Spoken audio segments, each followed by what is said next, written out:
तो देखो sheet number 1 AP में ये क्वेश्चन नंबर 4 है और ये बहुत ही अच्छा क्वेश्चन है और बहुत ही इजी है।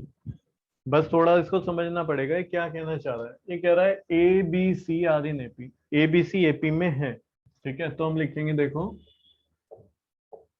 Since A B C are in AP, क्योंकि ये एबीसी एपी में है तो मैं लिख सकता हूँ ट्वाइस बी। ठीक है, 2b is equal to A plus C. बोलो, ये बात तो हम जानते हैं ना कि अगर भाई तीन टर्म एपी में है, ठीक है, यही शुरू में मैंने जो बॉक्स वगैरह बना रखे हैं कल भी समझाया था तुम्हें, और जो शीट है शीट में भी देखो तुम्हें बॉक्स में दिख जाएगा कि अगर ये तीन नंबर है यहाँ पे, ये देखो, ठीक है, 2b is equal to A plus C होता है अगर ए बी सी एपी में है तो ये चीज लिख ली। फिर ये क्या कह रहे हैं कि ये शो करो ये तीनों भी एपी में है, इसे शो करना है। ठीक है, इसे मैं खुद से नहीं मान सकता कि एपी में है। बात को समझ रहे हो? इसको मैं खुद से नहीं मान सकता कि ये एपी में है। तो मुझे क्या करना पड़ेगा, मुझे ये दिखाना पड़ेगा इसका और इसका सम इक्वल हो जाएगा ट्वाइस ऑफ 1 अपॉन ए सी या सी ए, जो भी तुम बोलो। ठीक है, तो यहाँ पे हम देखो कैसे लिखेंगे। ये लिखेंगे 1 upon B C comma 1 upon C A comma 1 upon A B will be in AP. ये एपी में होंगे कब? इफ एंड ओनली इफ, सिर्फ तभी जब ट्वाइस 1 अपॉन ए सी, 1 अपॉन ए सी को देखो 2 से मल्टीप्लाई करूंगा तो ए तो बन के आ जाएगा, is equals to 1 upon B C plus 1 upon A B. जब अगर ये ऐसा हुआ तो मैं बोल सकता हूँ ये एपी में होगा, अगर ऐसा नहीं है, कंडीशन ये नहीं आती, तो ये एपी में नहीं होंगे। ठीक है ना? तो मैं क्या कर रहा हूँ, देखो आरएचएस लेके चल रहा हूँ, और अगर एलएचएस आ गया तो भाई ये एपी में है वरना नहीं होंगे। तो ये एलएचएस लेके चल रहा हूँ। मैं इसको ये नहीं कह रहा ये इक्वल है, ये मैंने कंडीशन बताई है, इस चीज को ध्यान से समझना। मैंने ये नहीं बोला कि आपस में इक्वल है, मैं ये कह रहा हूँ कि ये एपी में तब होगा जब ये कंडीशन बन जाएगी। तो मैं इस कंडीशन को बनाने की कोशिश कर रहा हूँ कि भाई एलएचएस को सोल्व करके, सॉरी आरएचएस को सोल्व करके अगर एलएचएस आता है, ठीक है, तो भाई फिर ये एपी में होंगे। तो लेके चलो 1 upon B C plus 1 upon A B. इसका एलसीएम बताओ क्या होगा? इसका एलसीएम हो जाएगा ए बी सी। क्या हो जाएगा? A B C. Into B C. B तो दोनों ही जगह आ रहा है ना, तो एक बार लोगे। बी दोनों जगह आ रहा है तो क्या करोगे? एक ही बार लोगे, जैसे 1 अपॉन 2 और 1 अपॉन 4। इसका एलसीएम क्या होता है? 4 होता है। 8 क्यों नहीं करा तुमने? क्योंकि 4 में 2 इंटू 2 आ रहा है, यानी एक बार ये वाला 2, ठीक है, आ चुका है ना। तो मैं क्या करूंगा, एक ही बार लूंगा 2, और फिर ये बचा हुआ 2। तो होता क्या है, अगर कॉमन आ रही होती है कोई चीज तो उसे एक ही बार लिया जाता है। सही है? तो यहाँ पे ये ए बी सी एलसीएम आएगा, क्यों? बी दोनों जगह आ रहा है तो कॉमन हो गया एक तरीके से, एलसीएम ऐसे लेते हैं। अब एलसीएम को इससे डिवाइड कराएंगे बी सी से, तो बी सी डिवाइड हो गया, बचा क्या यहाँ पे? ए बचेगा, ए की मल्टीप्लाई 1 से। अब ए बी सी को ए बी से डिवाइड कराऊंगा, क्या आया? सी, सी की मल्टीप्लाई 1 से, तो ये ए प्लस सी आ जाएगा। बोलो जी, बात ठीक है यहाँ तक कि नहीं? हाँ। यस। अब ए प्लस सी, इक्वेशन 1 क्या कहती है? 2b के इक्वल है। इसकी जगह पे लिख दो 2b। बी से बी कटा, यहाँ पे क्या लिखोगे? Using equation 1।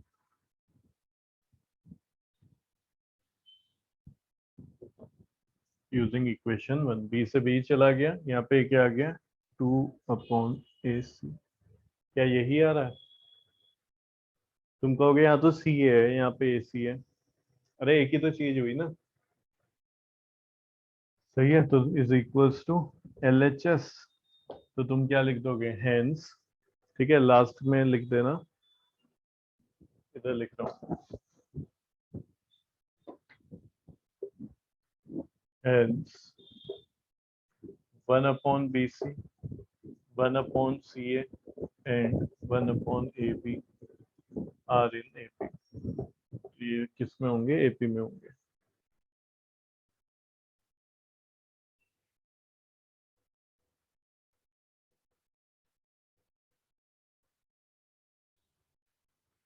क्या कह रहे हैं, if the number a1 a2 a3 a4 a5 ये एपी फॉर्म कर रही है, ठीक है, ये क्या फॉर्म कर रही है, एपी, तो प्रूव करना है ये जीरो के इक्वल होगा। देखो एपी, इससे पहले चलो ये लिख लेते हैं लेट, ठीक है, एक मिनट रुकना है, ये लिखते हैं पहले, उससे फिर समझाता हूँ। Let the first term and common difference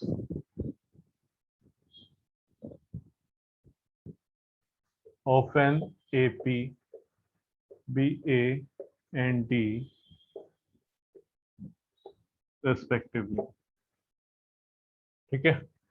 तो ये बताओ ये A1 क्या हो जाएगा, A1 हो जाएगा A, A2 क्या है, अगली टर्म होगी ना, A2 इससे अगले वाली टर्म है, ठीक है। तो उसमें क्या होगा, अगली टर्म हो जाएगी A2 A प्लस डी, फिर A3 क्या हो जाएगी, A3 हो जाएगी A प्लस 2D। बोलो ये बात समझ में आ रही है कि नहीं। Yes sir. और A5 क्या हो जाएगी, A प्लस 4D। उन्होंने बोला ये एपी में है, मैंने बोला ठीक है भाई, पहली टर्म को ए ले लेते हैं, कॉमन डिफरेंस डी चला लेते हैं, A2 का मतलब क्या होता है, A प्लस डी, A3 का मतलब A प्लस 2D, A5 का मतलब A प्लस 4D। तो वही सब मैंने इसको मान लिया है। अब इसको लेके चलते हैं, ठीक है। A1 यहाँ ऐसे लिखना, now A1 -4 A2 plus 6 A3, छोटा छोटा लिखना है इसको, इसके सामने नहीं लिखना है क्योंकि A1 की वैल्यू क्या है, A, तो यहाँ पे मैंने लिख दिया A, बीच में साइन आ रहा है माइनस, तो माइनस लगाओ, फिर आ रहा है 4 तो 4 लिखो, A2 क्या है, A2 है ये प्लस डी, फिर यहाँ पे प्लस है, प्लस लगाओ, फिर 6 लिखा हुआ है, 6 की मल्टीप्लाई A3 से, A3 क्या है, A प्लस 2D है, फिर -4 A4, तो -4 A4 क्या है, ये रहा A प्लस 3D, फिर प्लस में A5 है, तो A5 क्या हो जाएगा, यहाँ पे कहीं पे लिख लो A प्लस 4D। अब यहाँ पे जरा ध्यान देना, ठीक है।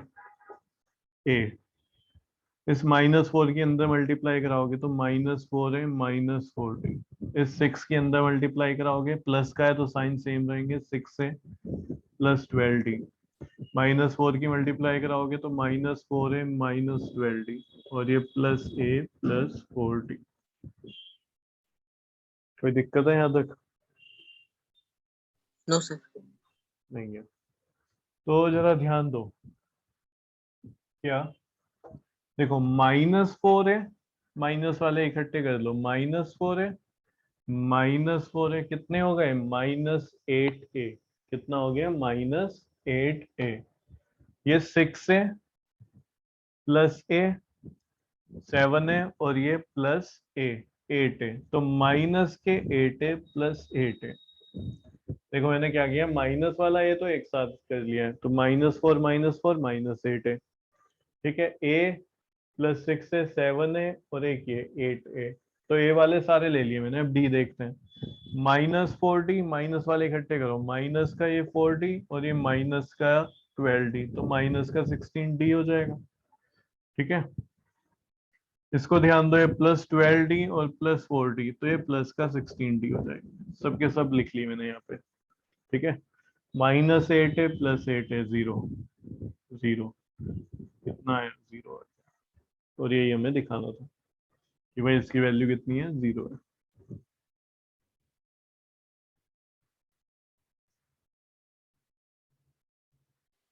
क्वेश्चन नंबर 6 में क्या कह रहे हैं, ध्यान से देखना। If a raise to the power, ये एक ही पावर दी हुई है, p+1, फिर ये बीच में plus b raise to the power p+1 upon a raise to the power p plus b raise to the power p is the arithmetic mean between a and b। देखो मैंने तुम्हें बताया था 2b is equals to a plus c होता है अगर a b c AP में, A B C are in AP, ठीक है, ये बताया था। और मैंने ये भी बताया था कि अगर इस 2 को तुम अपॉन में ले जाते हो तो ये जो b है अब इसको हम अरिथमेटिक मीन बोलते हैं, किसका? a एंड c का। ठीक है, किसका अरिथमेटिक मीन बोला जाता है? a एंड c का। इसी तरीके से यहाँ पे a और b का अरिथमेटिक मीन दिया हुआ है ये। ठीक है, मैं क्या कह रहा हूँ, b किसका अरिथमेटिक मीन है? a और c का। ठीक है, किसका है? a and c। क्लियर है? यानी कि a और c का अरिथमेटिक मीन क्या हुआ? a plus C by two.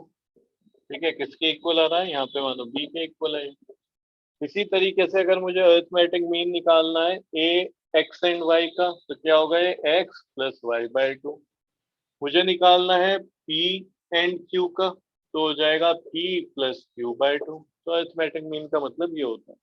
ठीक है, यहाँ पे क्या बोल रहे हैं? a और b का जो अरिथमेटिक मीन है वो ये है। वो क्या है जो तुम्हें दिया हुआ है पावर वगैरह में? बोलो, इतना समझ आया अरिथमेटिक मीन क्या होता है? जल्दी से बोलो। Yes, sir. Yes, sir. तो यहाँ पे लिखेंगे वी नो दैट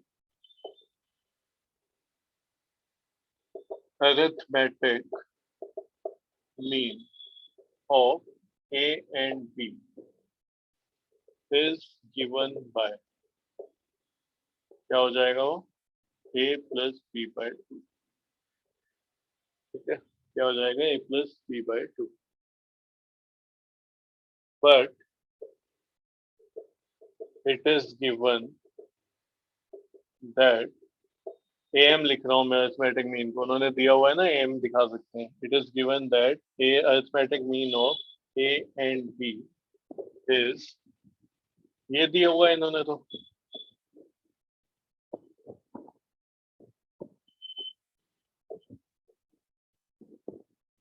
तो ये बताओ, होता ये है, इन्होंने वो दिया हुआ है, तो दोनों आपस में इक्वल होंगे कि नहीं होंगे? बोलो। Yes, sir. Yes, sir. ठीक है, तो इनको ऐसे लिखना है, it implies that a raise to the power p plus one plus b raise to the power p plus one upon में क्या आ जाएगा? a raise to the power p plus b raise to the power p। इसके equal है ये a plus B by two. बोलो, यहाँ तक कोई डाउट है किसी का? No, sir. नहीं। ठीक है, अब क्या करो, इस 2 की मल्टीप्लाई इधर करा दो, इसको भेज दो उधर, क्रॉस मल्टीप्लाई कराना है, कहने का मतलब ये है। ठीक है, तो 2 की मल्टीप्लाई देखो इधर हो जाएगी, a raise to the power p plus one plus b raise to the power p plus one, और इसकी मल्टीप्लाई उधर हो जाएगी a प्लस बी। तो a प्लस बी की मल्टीप्लाई किससे कराएंगे हम? a raise to the power c plus b raise to the power. ठीक है, यहाँ तक सब समझ आ रहा है? Yes, sir. Yes. चलो अब इससे नेक्स्ट स्टेप देखते हैं। ये क्वेश्चन ऐसा है, जब तक खुद नहीं करोगे कभी नहीं आएगा। 2 की मल्टीप्लाई देखो, अंदर 2 टर्म है, एक ये सर और एक ये। राइट साइड में वो सर हाँ, राइट साइड वाला एक और बार समझा दो। राइट साइड वाला एक और बार समझा दो। देख, कहाँ से समझाना है? यस इस स्टेप से, सर, क्रॉस मल्टीप्लिकेशन वाला। क्रॉस मल्टीप्लिकेशन वाला। देख, यहाँ पे a प्लस बी है, ये उठ के आया, यस डिवाइड में था, उधर जाके मल्टीप्लाई में हो जाएगा, तो इस पूरे के ही तो मल्टीप्लाई में होगा ना। Okay sir. ठीक है, अब इसको सोल्व करेंगे आगे। 2 की मल्टीप्लाई इससे हो जाएगी अंदर, तो 2 a raise to the power p plus one, 2 के फिर इससे मल्टीप्लाई हो जाएगी, तो ये 2b raise to the power p plus one. और यहाँ पे क्या चल रहा है देखो, अब a की मल्टीप्लाई इन दोनों से होगी, फिर b की मल्टीप्लाई इन दोनों से होगी, तो a की मल्टीप्लाई मैं इससे कराऊंगा, तो ये क्या हो जाएगा? a raise to the power p plus one. बोलो, ये स्टेप समझ में आया कि नहीं? देखो होता क्या है, 10 Yes, raise sir. To the power 2 into 10 अगर मैं कर दूं, तो पावर ना ऐड हो जाती है, जो सेम बेस होता है पावर ऐड हो जाती है। इसकी पावर 2 है, इसकी कितनी है? फिर 1 है, तो इसको मैं लिख सकता हूँ 10 रेज टू द पावर 3। इसी तरीके से a की मल्टीप्लाई जब मैं इससे करा रहा हूँ, ठीक है, लिख देता हूँ मैं, चलो एक स्टेप भी तो बढ़ेगा। a की मल्टीप्लाई हो गई a raise to the power p से, इसकी पावर कितनी है? यहाँ पे 1 है, इसकी पावर p है, दोनों मल्टीप्लाई में है, दोनों का बेस क्या है? सेम है, ए की मल्टीप्लाई आगे कराओ तो A multiply by B raise to the power P, फिर इस बी की बारी आ गई, बी की इधर मल्टीप्लाई कराओगे तो B A raise to the power P, और यहाँ पे क्या हो जाएगा B multiply by B raise to the power, बोलो इतना ठीक है? Yes sir. यस ये देखो क्या हो जाएगा, A raise to the power कुछ नहीं है तो यानी 1 है, बेस सेम हो गया, पावर हो जाती है तो हो जाएगा A raise to the power P plus 1। यहाँ पे ए, तो मैं इसे लिखता हुआ चलूंगा बस, ये हो जाएगा B raise to the power, यहाँ पे 1 है, ये पी है, तो पावर ऐड हो जाएंगी, बेस दोनों का बी है क्योंकि। जल्दी से लिखो।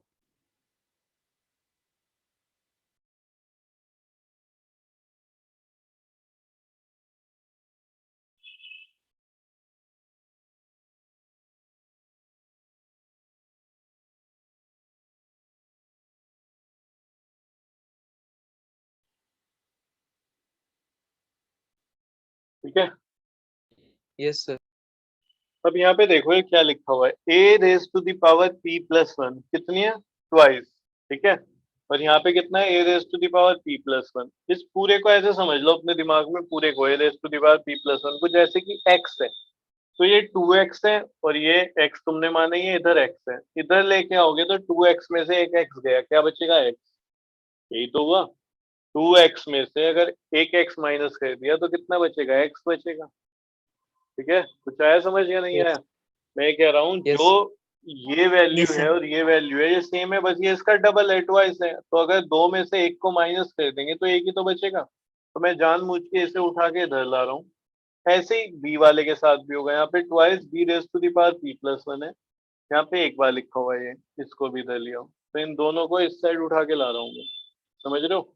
तो ये देखो ऐसे लिखेंगे 2a p प्लस 1 और ये माइनस a p प्लस 1, ठीक है, ये आ गया इधर उठ के माइनस में हो जाएगा, यहाँ पे प्लस में लिखा था, एज इट इज लिख दिया मैंने, वो उधर से उठ के आएगा तो ये माइनस में। अब इधर क्या बचा रह गया, इधर बचे रह गए दोनों, इनको लिख दो।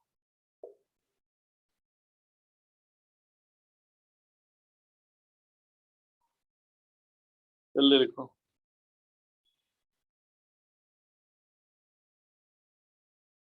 दो में से एक चला गया तो क्या बचेगा, a raise to the power p plus 1, इधर plus b raise to the power p plus 1 is equals to,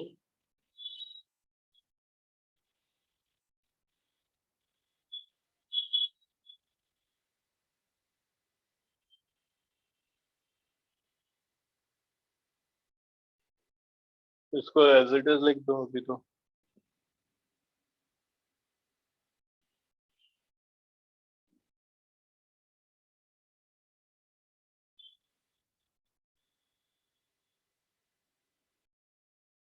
खुद से करना पड़ेगा, देखो इसको प्रैक्टिस करोगे तब आएगा ये चीजें। अभी तक अगर कोई डाउट है इतने में तो जल्दी से पूछ लो। ये p प्लस 1 लिखा हुआ है, अगर नहीं समझ आ रहा होगा तो सही से लिख लेना। बोलो जी, करें आगे? Yes sir.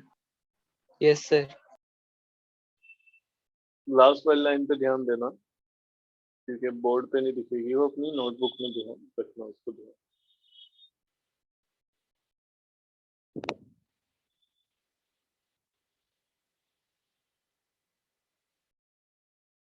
जो लास्ट लाइन है जानबूझ के मैं एक बार ऊपर लिख दे रहा हूँ, तुम रिपीट मत करना, तुमने तो लिखी हुई है, तो बस देखते रहो, इसको लिखना नहीं है तुम्हें।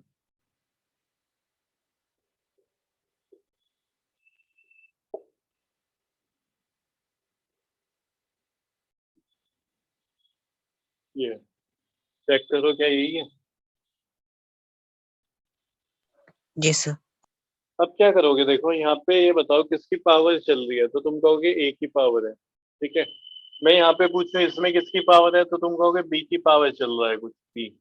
इसमें पूछो किसकी पावर है, ए की पावर है, तो यहाँ पे भी ए की पावर चल रही है p प्लस 1, और यहाँ पे भी कुछ ए में पावर है p, तो इसको उठा के इधर ही ले आओ, ठीक है।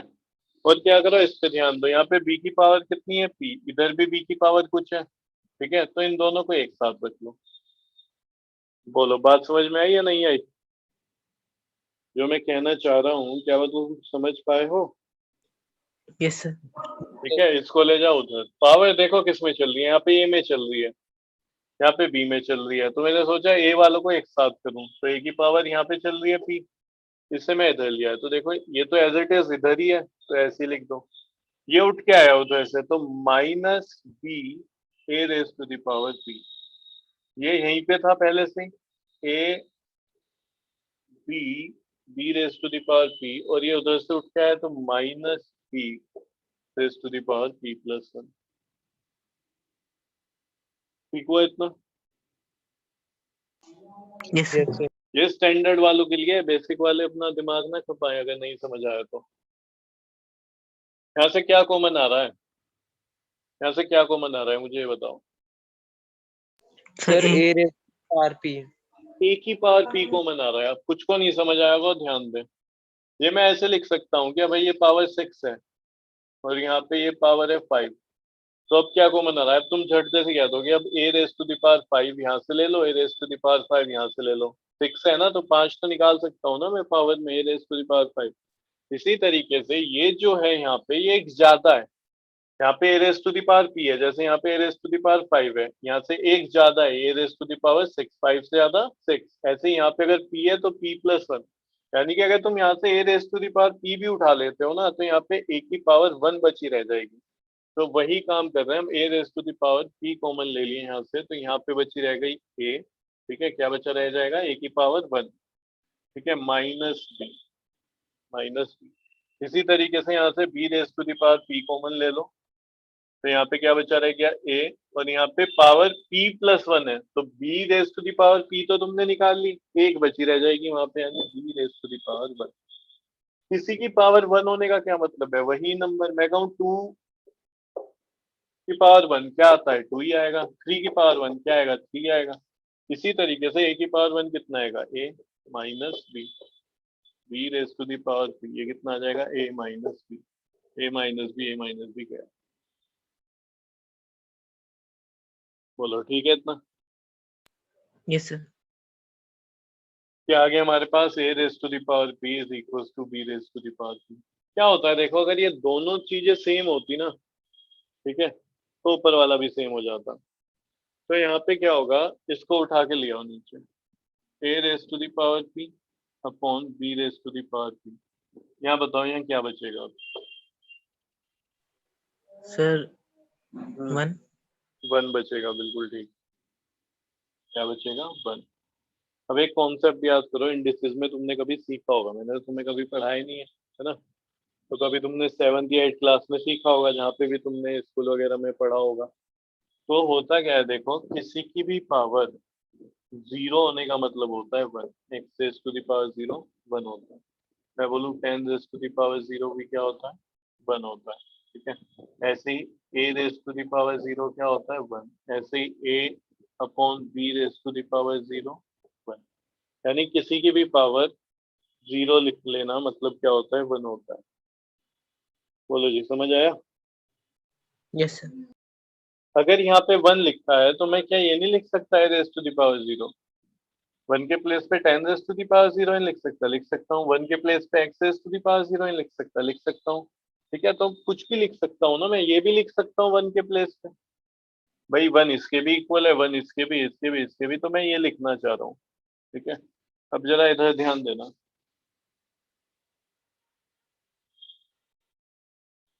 दोनों की पावर p है तो कॉमन ले ली मैंने, होल पावर हो जाएगी। क्या ऐसे नहीं लिख सकते, 2 रेज टू द पावर 5 और 3 रेज टू द पावर 5 है, तो हमें पता है हम ऐसे लिख सकते हैं, दोनों की पावर 5 की कॉमन ले ली। दोबारा से इसको ऐसे लिख सकता हूँ मैं, 2 की पावर 5 और इसकी 3 की पावर 5, दोनों की पावर दोनों को दे सकता हूँ, डिस्ट्रीब्यूट किया जा सकता है। तो वही काम मैंने यहाँ पे किया, इनकी पावर को कॉमन लिख लिया, ए अपॉन बी होल पावर 3। इस 1 के प्लेस पे मैं ये लिखना चाह रहा हूँ। अब क्या होगा देखो, हम करेंगे कंपेयर, ए अपॉन बी इधर भी है, ए अपॉन बी इधर भी है, पी इधर है और इधर है 0, और दोनों आपस में इक्वल है, यानी पी की वैल्यू कितनी है, 0। जिसे नहीं समझ आए एक बार बोर्ड पे ध्यान से देखे, समझ आएगा। कंपेयरिंग दी बोथ साइड्स, ठीक है। इसे कहीं लिख लेना ऐसे साइड में, इधर उधर रफ है ये, ठीक है। इक्वल्स टू 0, ये तुम्हारा आंसर है। तो एक बार करना पड़ेगा ये क्वेश्चन खुद से ना, तभी आ पाएगा। समझ तो तुम्हें आया होगा, लेकिन एग्जाम में अगर एकदम से आ जाए तो दिक्कत होगी सोल्व करने के लिए, तो थोड़ा इसको एक दो बार प्रैक्टिस करो। Okay sir. बोलो जी, सही लगा question? Yes sir. Yes, sir.